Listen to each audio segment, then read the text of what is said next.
L'alcool fait consommer plus de calories que les sodas alors que de nombreux gouvernements envisagent de taxer les sodas pour lutter contre l'obésité. Une étude montre que dans beaucoup de pays, plus de calories sont consommées via l'alcool qu'à travers les boissons sucrées. On l'appelle le nouveau tabac.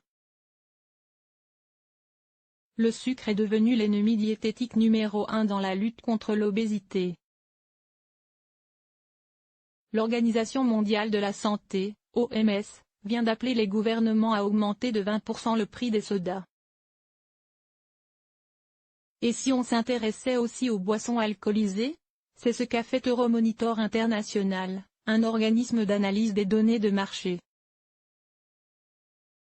Il a publié une étude, qui a été relayée, la semaine dernière, par les médias anglais.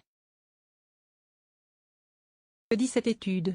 Elle montre qu'en France, comme dans de nombreux pays du monde, notamment la Grande-Bretagne, l'Allemagne, la Finlande, la Russie, la Corée du Sud ou encore la Chine, on consomme plus de calories provenant des boissons alcoolisées que des sodas. En moyenne, un adulte français ingère 123 calories par jour provenant des boissons alcoolisées contre 84 calories provenant des sodas.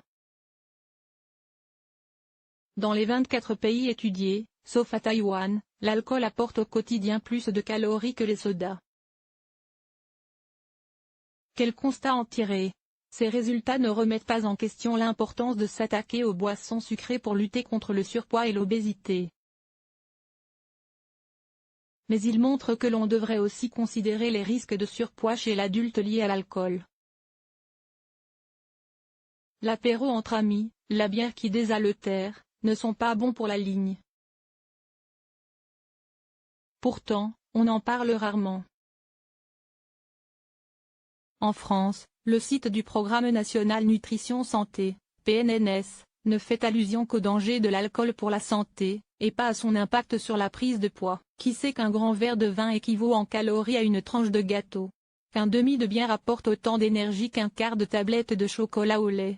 Qu'un prémix peut contenir autant de calories qu'une part de pizza? Et une pina colada autant qu'un cheeseburger? L'alcool fait grossir, c'est connu, mais combien de calories et de sucre il y a exactement dans un apéro? Peu de gens le savent. Et pour cause, l'étiquetage nutritionnel des boissons alcoolisées n'est pas obligatoire. Fin 2014, au Royaume-Uni, la Société royale de santé publique a interpellé les autorités européennes pour que la valeur énergétique soit indiquée sur les bouteilles d'alcool afin de lutter contre l'obésité. En avril 2015, le Parlement européen a voté une résolution réclamant un étiquetage nutritionnel, avec mention des calories, sur les boissons alcoolisées. Que s'est-il passé depuis? Rien.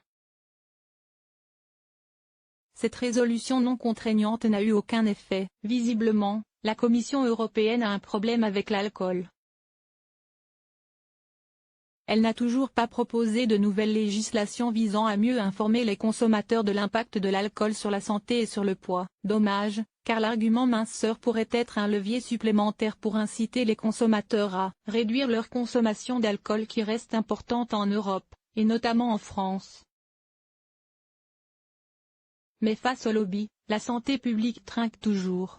Source: l'OMS préconise l'application de mesures au niveau mondial pour réduire la consommation de boissons sucrées.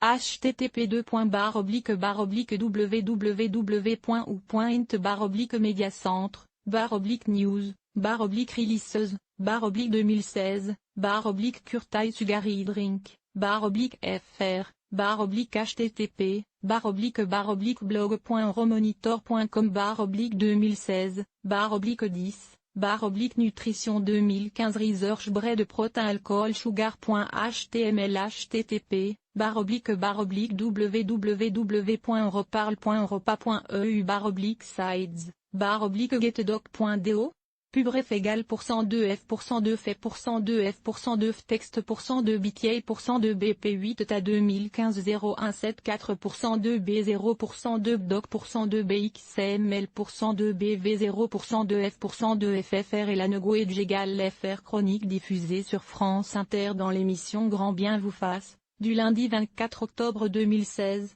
téléchargez le podcast.